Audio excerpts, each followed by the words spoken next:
Lighting, a subject that I feel like there isn't enough talk about when it comes to live streaming. Unless, you know, they're trying to push a specific product on you.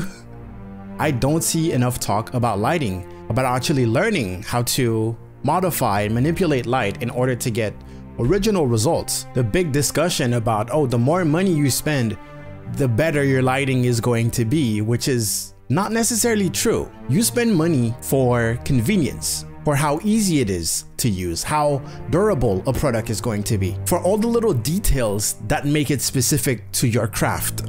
Because the biggest, most powerful light source that we have is free, and it's the sun. That intro was a little too much. Hey guys, Get Level here, and today I want to talk about lighting, but I'm not gonna bore you with all the history of lighting and the history of lighting? The light bulbs and who invented them. No. The goal here is to help you get a stream look, and the discussion that we're gonna be having is between different products that you can invest in, cheap versus super expensive. What is the difference? So by the end of this video, everyone with a budget or without a budget will know exactly what their options are. So right before we compare DIY versus cheap versus expensive, a message from our sponsor. This portion of the video is sponsored by Gamecaster. Gamecaster is a broadcasting software and service that aims to simplify the streaming process. Live streaming has never been simpler. Their UI is super intuitive, and you can tell that it was built with gamers in mind. They also provide hundreds of free full overlay packs to make sure that your stream looks as professional as possible right from the get-go. Another cool feature is their discovery page, where they will feature you in order to fight against live streaming platforms' lack of discoverability. Gamecaster works with Twitch, Facebook Gaming, and YouTube. They even have a reward and achievement system, but I'll let you check it out by going to gamecaster.com. Alright, today I want to concentrate a little more about the, you know, typical live streamer look with the dark room and some bright, colorful lights in the background, with the streamer's face being well lit. It is not the only setup that you can have. As you can see, I have a lot of sunlight in this current setup, and I think it looks good, but it's because I know most of you are gonna watch because you want to replicate that specific look. So step number one is going to be get rid of any light that you do not control. And the biggest source of light that you don't control is the sun, unless you're God. So we're gonna close the blinds and pull the curtains. If you stream at night, just skip this step, I guess. All right, I didn't close this one because it's too annoying to reach. Now it's time to explain to you why you actually want to put your room in complete darkness. It's for two main reasons. One is you want to control everything. If you have control over the lights, you can repeat it so every stream will have the same type of lighting, but most importantly, you will not have to fight with your lighting before every stream to get it right. So that's gonna save you a lot of time and a lot of headaches. Second thing is you cannot control the sun. So if it's cloudy, you're gonna have a slightly different color temperature. You're gonna have, you know, different type of brightness. You're gonna have harsh light or soft light when there's cloud over. It's annoying. And actually there's a third reason. The third reason is that you most likely will struggle to overpower the sun. Right here you can see I have two big windows and the sun is right behind me. So I have to use super bright light. So if the room is already in darkness, you might actually save in buying certain lights because you don't need as powerful lights because you're not trying to counter the sun. I'm gonna turn off every light and I'm gonna show you what it looks like. My camera is struggling to focus because it can't see me. So this is what my room looks like right now to my camera. But basically, if you start with complete darkness-ish, you're able to build upon it. And I really suggest you thinking about background lights. And for background light, what I recommend is Rgb Floodlights. So this is like mostly a budget thing. But in my case, my Rgb Floodlight is 60 watts. It's so powerful that if I turn it on, it will light my face, but also the background at the same time. So this one single light source is giving me the harsh light on my shoulders and the side of my face, but it's also lighting up the room to give it, you know, that color tone. I'm gonna go over the price later on and you'll be surprised how much it actually costs, okay? So now that you have your main floodlight, it is kind of pointing towards me and the light is bouncing around, but what I would actually recommend you is to have it basically near you, but pointing at the background. What I'm gonna do right now, you can see I have it on a tripod here. What I'm gonna do right now is actually turn it over so that it can point at the room. And of course, we will have less of a bounce on myself. And of course I have a white thing here, so that's like not ideal. You usually want to hide the source of light when it's small and also bright. Okay, I just brought it up a little bit. Okay, so as you can see, I'm not really being hit by it. I got a little bit of, you know, soft light here, but that doesn't matter that much. So if you have a specific color scheme for your live stream or for your YouTube content, whatever you're using your lighting for, this is where you would pick and choose what colors you want. In that case, I would actually suggest you having one light pointing at the background like this one, and then another RGB light on the side the way I had it before, so that you can utilize two colors and make them really visible. And believe it or not, if you want to have the minimalistic look, you only need to add a ring light here, and then you're done. Turn on ring light. Granted, this is a pretty bright ring light, so it will absolutely work against this very, very bright floodlight in the background. And this is a start. This is a start. Now, tricky thing here is that I'm using an Elgato ring light. They're quite pricey, not really, but they're quite pricey. The floodlight that I'm using was 19 euros, so about $22. But let's keep going. Now, as you can see, the ring light, as soft as it can be, is always considered, in the world of photography at least, a harsh light. It's a beauty light, but it still brings out all the details in your face. So people with darker skin like me, if you start sweating a little bit, it can make your face look super greasy. So what I usually do is add an extra light to kind of counter those harsh shadows, but also avoid this, you know, dark looking side that isn't my face. I can't just have my face look bright and then anything else. So I like adding an extra light that's gonna be top right to me. Well, this is probably showing left on the camera, but boom. And this is an Elgato Key Light. It helps balance, you know, everything a little bit, and it looks nice. I like the way it looks. Now again, if you're paler than me, you might not have this issue, but I don't like having my skin just shining like that. Or you can just put on makeup, I guess. So this extra light really helps me shine and really puts the focus on me as kind of the brightest thing in the room, even though this is technically the brightest thing in the room right now. So again, one floodlight, a single floodlight, one ring light, an extra panel light, if you will, and then you have this look. Don't worry, this is an Elgato ring light, this is an Elgato Key Light. I'm gonna show you alternatives, very, very cheap alternatives in a little bit. And in the background, this is the part where you get to be creative. Of course, I have those shelf things, those little cube things, and no matter what I do, they're gonna be in the background. So why not use them as practical lights? In the film industry, practical lights are lights that you can see them, you can see where they're coming from. You know, for example, this one, it's off camera, the ring light is off camera, the panel light is off camera, but a practical light is like a lamp that you will see in the background, and it basically tells you, hey, there's light coming from this lamp, and this is the light that's hitting our actors, for example. In the live streaming world, it's mostly used as decorative light, I would say. It gives life to your background. So I'm gonna turn it on. Mine are like, they're all Wi-Fi connected, so I'm actually controlling them with my phone. Now, this is a cheap $8 to $12 LED light strip. Okay, when I first moved in, I was kind of addicted with light strips, so I have a whole box just full of them. Look at all the remote controls there. Funny because I don't even control them with the remotes anymore. I have it on Wi-Fi now. Now there's the thing that you need to know with LED strips when you're buying them off of Amazon, is that there's a difference between them. Of course, we're talking about the cheapest RGB LED strip. Some of them are waterproof. I try to stay away from the waterproof ones because, you know, they're not gonna go in water. But the main difference that you need to pay attention to is the distance between the LEDs. I'm turning down the ring light so you can see this.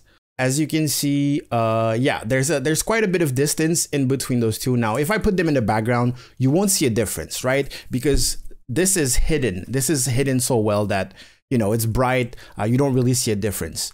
But when it's bare, like the Zigzag that I have here, I use something different. I use something where the LEDs are so close to each other. You see that? The LCD? Did I say it? The LEDs are super close to each other there, allowing me to easily, even if I point them at the camera, basically, it would give me the impression that it's basically like a tube, you know, like a neon. And this is what you want to get if you're gonna show your LEDs directly on camera like that. If you're hiding them and, you know, they're bouncing off, you're gonna be fine, provide there's a distance. But if you're gonna show them bare, you need that. Let me turn this on. There you go. And the cool thing here is that I have control through Wi-Fi, but I'll tell you about all of that a little bit later. But I can change the color at will. Let's put it, towards a blue. My color scheme is all, teal and purple. So I can always do that. I can also voice control them. I'll explain all that. But yeah. So usually you buy a strip of like 5 meters. Turn this back on.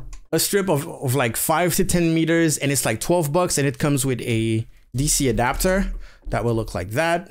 And then it plugs into a controller that you can control with the remote. Or if you're like me, you buy an external Wi-Fi controller, still works with the 12-volt DC adapter.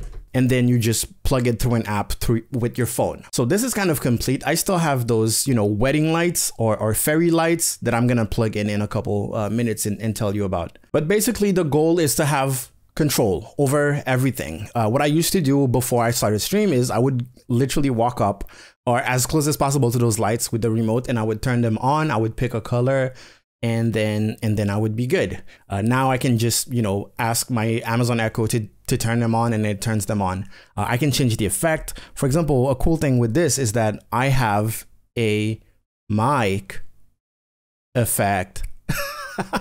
So that can be cool. It's a little interactive. If I want to display, make it RGB and stuff like that, this is also all possible. But again, the goal here is control. My current setup for live streaming is a little bit better than that because, as you can see, I'm starting to get hot right now. My skin is starting to really shine, and I don't like that. So what I usually do is I turn down the ring light a little bit until it doesn't really affect my face as much. Actually, like that is pretty good.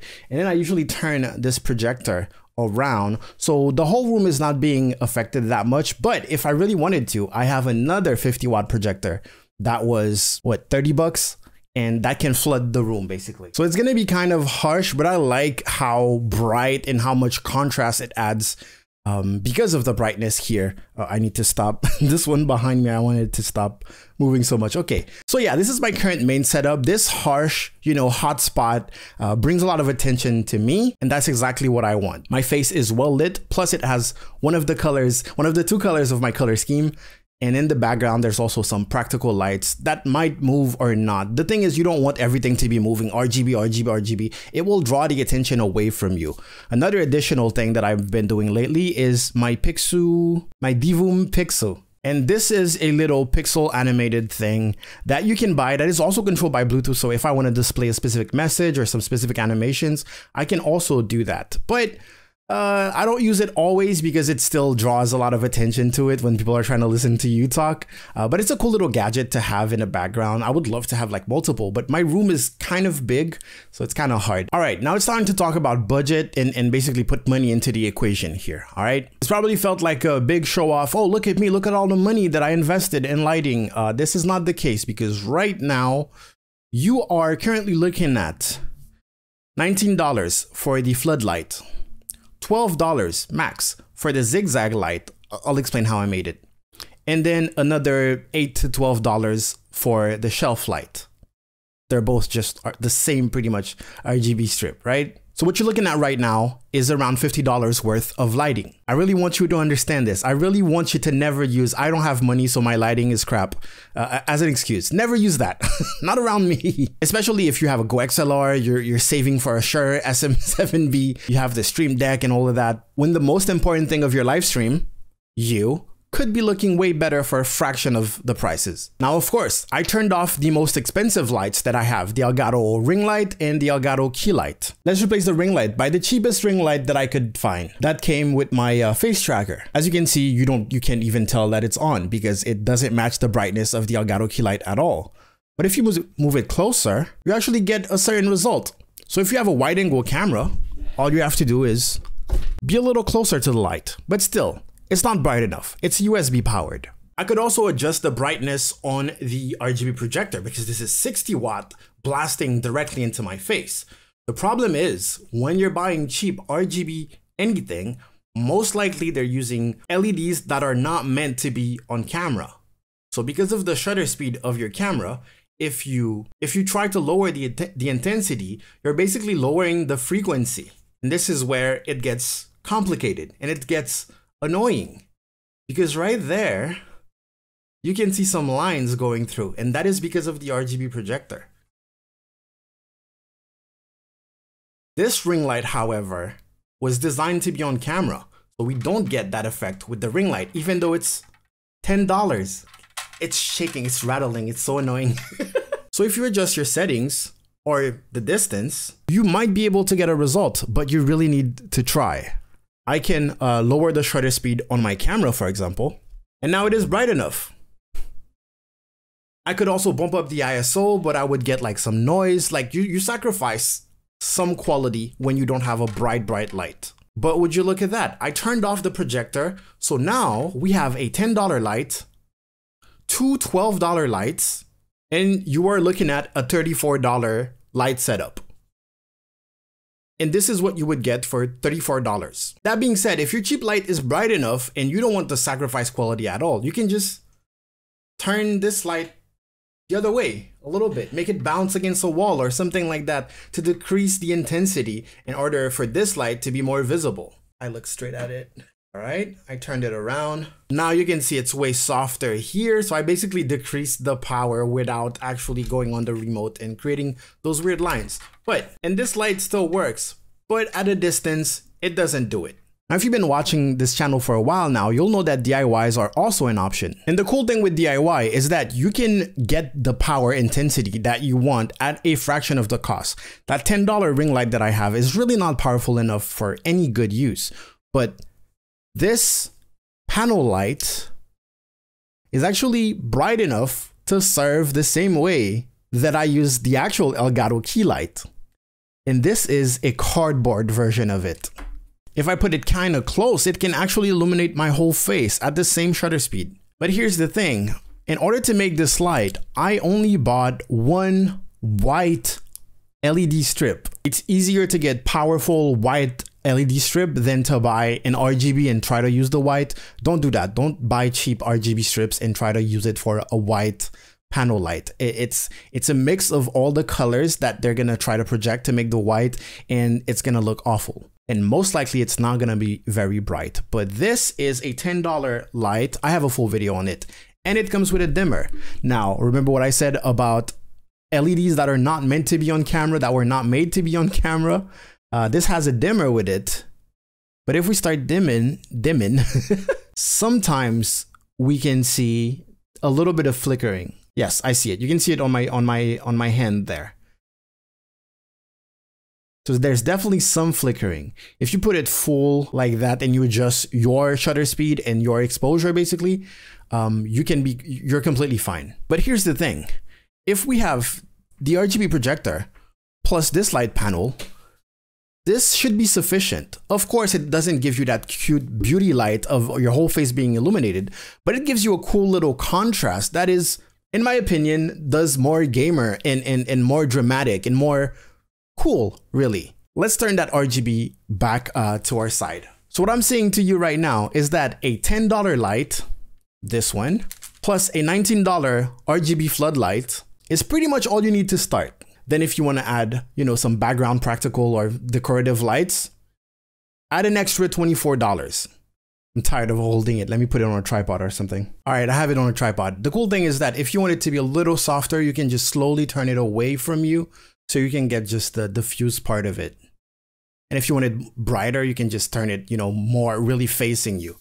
The Elgato Key Light, I actually have it bouncing off the shelf and not directly pointed at me. Otherwise, it will be too harsh. Again, I would like to emphasize that you are looking at less than $50 in light right now. Okay, turns out that using the exact same technique I used to make the fake key light, the cardboard key light, I also made a ring light. So if we wanted to complete our budget setup, all we need to add is an additional $10 or $20 because this one is Wi-Fi controlled. Your boy wanted to be fancy with the cardboard. I'm just gonna hold it a little bit. And that's it. This is $60 worth of lighting.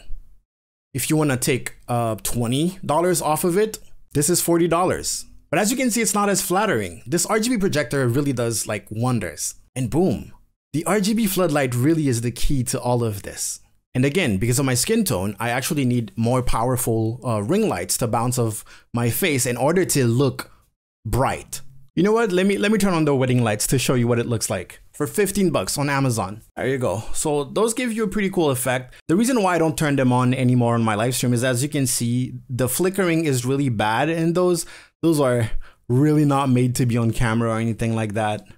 Professional camera we're talking. There's probably a shutter speed that might be compatible with them, but it's different from everything else that I have. So yeah, they're flickering, but they're pretty cool. As you can see here, there's a little box, and that box actually has different effects. So if you have a specific effect in mind and you want to keep it there, it does it. But right now I have it on random, so it will do a bunch of effects in a random fashion pretty much. All right, so what I'm gonna do is talk about each specific light source in details and give you the pros and cons of them. So let's start with, you know, the most visible here is going to be the Zigzag Light. The Zigzag Light, as I told you, is just a cheap RGB light. I did 3D print some brackets, but honestly, you can probably find some metal brackets or some piece of plastic or cardboard, and they're actually held together with thumbtacks. So I have one at each corner holding the LEDs, and I just zigzag it.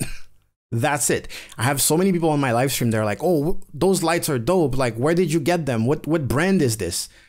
And thinking that I'm gonna be like, oh, this is like Philips and it's like 200 bucks. No, it's 12 bucks. The pros are they're cheap. They're compatible with a lot of, you know, controllers and adapters and so many things, including Wi-Fi controllers that you can buy for an extra 10 bucks, 17 bucks. I don't remember. Between 10 and 20, you can pay for an extra adapter that will make them compatible with Wi-Fi. This is what I have on them. Or if not, you use whatever it came with the remote control. You can also cut them at a certain distance. You see here, I can cut them. So I can really shape this to do whatever. In fact, in my panel or my ring light, I just bend them. I didn't solder anything. I didn't cut it at all. I just bent and then glued it on. Well, it comes with a adhesive, so that's also very practical. The idea that you can use those, not necessarily RGB, to make panel lights, you know, to make actual lights, but also to make decorative lights is also a good pro. But you can make anything RGB with that. You can make your own decoration and stuff. You know, if you're really good with the cardboard, you might be able to make some fake neon signs with them. I actually use them with 3D printing to make my own nano leaves. It's like an alternative version of nano leaves, even though nano leaves use a different type of LED. We'll get into that a little bit later. So those are the pros. I think I got everything. The cons are, those are not necessarily made to be on camera. So when it comes to the pulse, when it comes to the flickering, it can be an issue. This is why you put your whole room in darkness so that you can have the option to play around with exposure. If the sun is your main source of light, you're gonna struggle because you're gonna be in either complete darkness or it's gonna be overexposed because the light from the sun actually changes. This is the main con with it, is the flickering. But here's the thing, not all colors flicker. Usually red and blue or green, sometimes pure red, blue, green will not flicker. So it depends on the color. So you definitely have to play around to find specific colors and what's close to that. Or as I said, adjust your exposure in order to find the soft point where it doesn't flicker, and it's also reasonable for you to light your face at that same exposure. This is what I do. Since some colors flicker and others don't, and it has to basically gradually go from one color to the other with basically the power settings. Unfortunately, if you're gonna put you're gonna make it fade, most likely you're gonna get some flickering in between certain colors. In the professional settings, it's very, very, very annoying. But that being said, if you're live streaming on Twitch or YouTube, most likely the viewer is not gonna be so annoyed about, you know, partial flickering that they're gonna leave. They're still gonna think your room looks dope. Okay, another con. Okay, I just thought about another con. That is not necessarily RGB ones, although yes, but it doesn't matter as much. When you're making your DIY panels, there is something called CRI. It's the color accuracy, basically. As you can see right now, this is not the best light for skin tones. There's a touch of green in there. It definitely has to do with my white balance on my camera, so you can kind of fix it, but you can never really fix it. Having lights that have a high CRI, that has a better color accuracy, will always get you better skin tones. Always, maybe not, but most likely. This is the only thing where expensive lights will outshine. See what I did there? Those, you know, whatever you can find, is that there is some research when it comes to what the light will look like on your skin. All right, so same pros and cons for this because it's literally the exact same thing. The only advantage that I have here is that it's bouncing off a wall. What you're seeing is pure bounce light, basically. You're not seeing the direct LED strip, whereas here you are seeing the direct LED strip. All right, let's talk about the floodlights. Floodlights, here's the thing. I have a big room, okay? I have a big room and I have a camera that's gonna have a lot of bright lights pointing at it. So I went with a very, very bright floodlight because I needed to flood the room if I want to. This is a 60 watt. 60 watt is probably overkill if your room is a little smaller than this. If you're in like an office, don't buy 60 watt is way too much most of the time. I would rather you spend money on two smaller ones, maybe 20 watts, maybe 30 watts, even 15 watts will do the trick and they're cheaper. So that you can have one dedicated to this lighting here and then another one dedicated to the background. Or you can just, let me turn this away. Or you can have two just pointed different ways and make them blend, and you can have like a gradient of two colors if that's part of your color scheme. Of course, right now I'm super dark because I only have the panel light. I would have to bring in either another ring light, although lights side by side, this is kind of a sports thing. This is not the most flattering thing, especially if it's just white lights. I know that like Elgato will make advertisement for their key lights where they're both on the side. You're not supposed to put them both at the same thing, and technically you don't even need two of them really. If you feel like one is creating too much shadow, you can sometimes you can just put like a white foam board and then it will give you some bounce light. But on the side like that is very sporty. This is what we use in photography to do sports photography and really show the shapes and stuff like that. You would want one more like this. Okay, so now we have harsh and soft here. This is softer, this is harsher. So this is on the side and this is kind of in front at an angle. So Rgb Floodlight, you will get the same downside as the Rgb light strip, the cheap ones, because they're not meant to be on camera. They're supposed to be lighting around your pool or around your house exterior. Another con is that sometimes they come without a cable, so you have to do the wiring yourself. Hey, you're cutting cost, you're putting effort, you're replacing cost with effort. And despite being LEDs, they're so bright, like they're so powerful that sometimes they get hot, and they're hot to the touch. Like the 60 watt one is legit really hot to the touch. So you have to wait when you turn it off in order to touch it. Now here's a fun fact. Make sure you check the dimensions before you buy, because this is the size of my 60 watt Rgb floodlight. This is the size of my 50 watt Rgb floodlight. This is less powerful than this. Always make sure you secure your lights. All right, at this point, it's not the light's fault. I'm straight up sweating. Okay, I turned on the Elgato Key Light only, plus the floodlight. I intended to give you a talk about harsh light versus soft light, but I think I'm not gonna have the time. If you want to know more about that, go watch my other video on lighting where I explain all of that like in detail. I even show you how to have a light setup with regular old incandescent light bulbs, because I understand that everything that I've been saying now, it's like RGB light strip, LED floodlights and ring lights and LED panels, and I don't mention, you know, good old grandma's lamp. You can 100% use grandma's lamp, because at the end of the day, we have three main components to our lighting setup. We have decoration, we have color, and then we have face. I'm gonna turn on the ring light actually. Face. Oh my God, that's bright. So let's talk about quick extras. All right. Even if you don't spend a lot of money, you can still have a very practical, because one of the reasons why you would want to go with the Elgato, please make no mistake, even though I'm showing you the low budget, I'm not saying don't buy Elgato, just do this. No, I'm saying if you don't have the budget for Elgato and you're sitting in your dark room with your incandescent light bulb on top of your head, giving you dark shadows under your eyes, making you look like a supervillain, you can still do something about it. That's what I'm saying, okay? There's a reason why I actually use the Elgato lights, because they are more practical. They make my workflow better. They are already Wi-Fi enabled, phone controlled, voice controlled for me, on top of course, being super bright when I want them to be super duper bright, things that I cannot do with my $10 lights. As you can see, sometimes I have the sun in the background and I'm still well lit. You can definitely not do this with your $10 light. You can't have the sun as your backlight with a $10 light in front of you and expect to look good. The sun will overpower that light every time.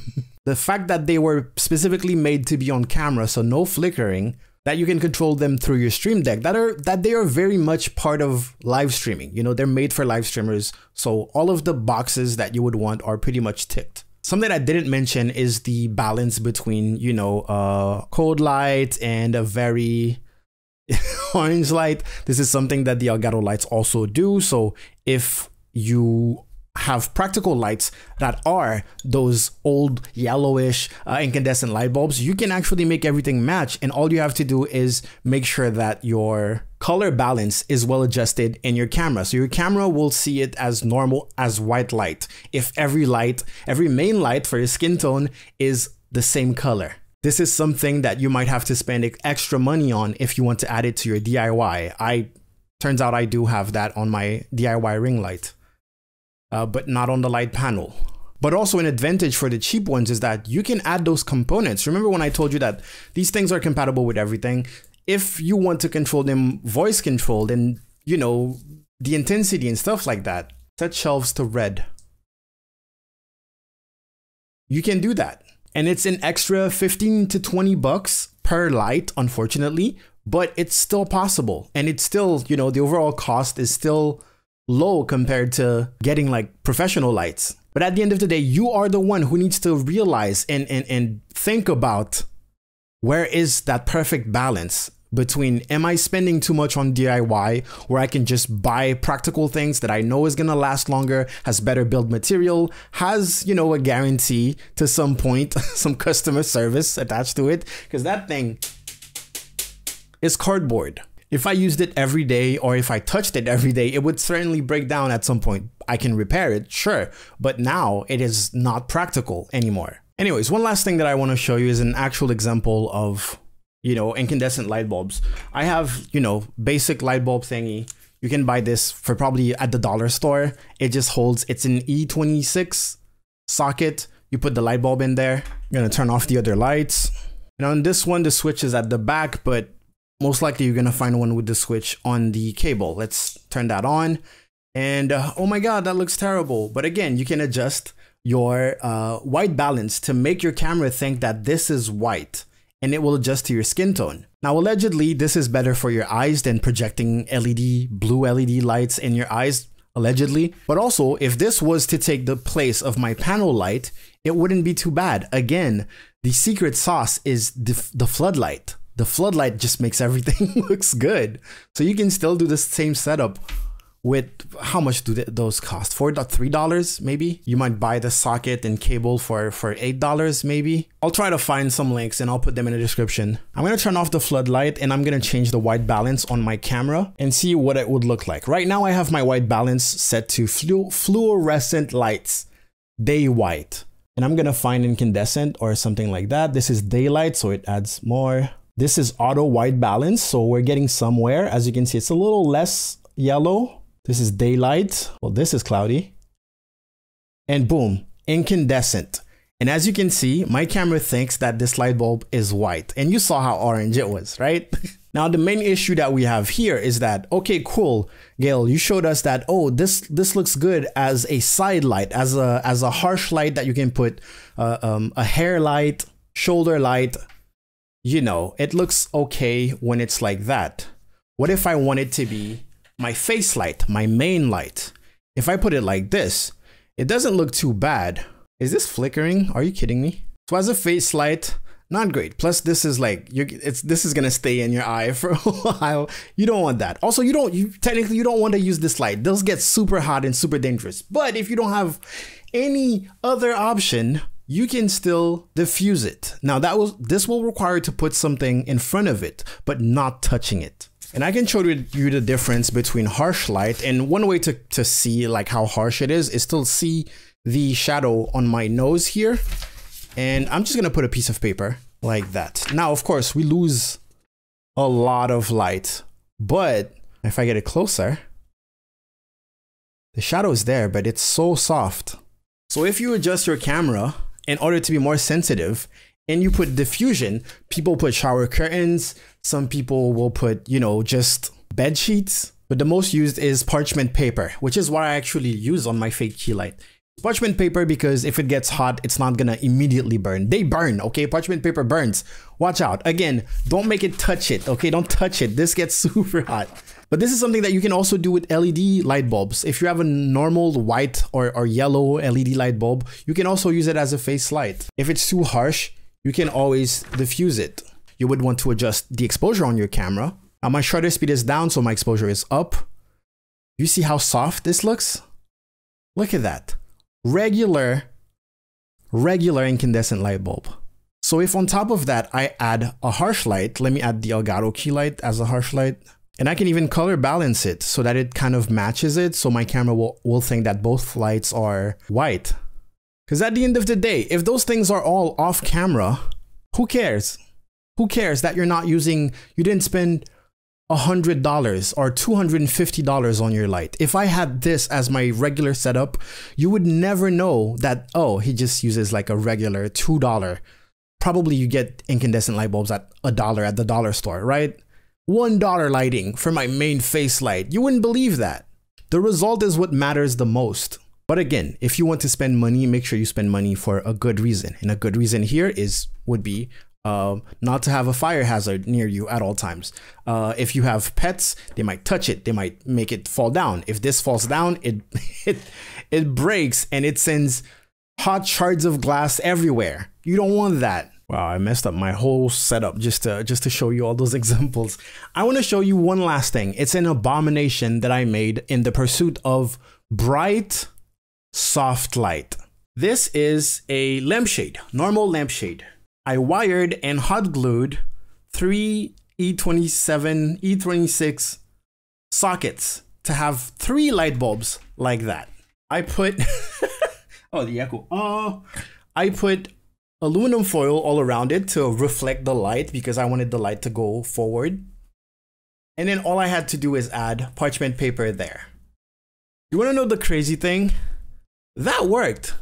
It worked. The only problem is I was using incandescent light bulbs and most of the thing is held together by hot glue. So you can see where the hot glue melted. This is dangerous. Don't do this. Or if you're going to do this, use LED light bulbs and it will work. So it was powerful light source and in big diffusion. I've been recording for 1.5 hours now. One other lesson for light is that if the light source is small and bright, it's gonna be harsh. It's never a very like flattering type of light to have like in front of you. You can't have like a super bright flashlight as your main face light. You can, it's not gonna look good. So the bigger it is and the softer it is, the better. This is the cardboard ring light. You see how all like the color completely changed because I changed the color, the white balance. This is the wrong white balance right now. But anyways, there's a lot of things to say about lighting, especially like ring lights. There's some rules and stuff like that, but I will link in the, please look at the description. There will be links to a bunch of videos on how I made the DIY ones, more lighting info if you want to learn some more. I made a DIY nano leaf. I made a square ring light. I've been doing this for so long. And my credentials are, I used to work in the film industry and I used to be a portrait photographer. My job was literally use light to make people look good. All right, I'm exhausted. If this video was informative whatsoever, share it with your streamer friends. If you would like to know anything specific about my other lights, check the description because I will put similar lights links. I know you're gonna ask my opinion on the brand new Elgato strip lights. I don't have them yet. Apparently I'm supposed to get them soon. I will make a review and I will compare them to cheaper options and all the other options. Another thing that I wanted to talk about is other type of RGB light strip that are individually addressable and can make better effects than just all the lights moving at once. You can make like, you know, snake type effects and stuff like that. But I really don't have time in this one video. Huge shout out to Gamecaster for sponsoring this video. I appreciate you guys so much. And yeah, check out everything. All right, well, I'll see you in the comments. Top right, YouTube will show you what they think is the best video you should watch next. At the bottom of it, you will see my most recent video. Go check him out. Keep on learning about live streaming. And I will see you guys next time. Go out there, make me proud, get level, out.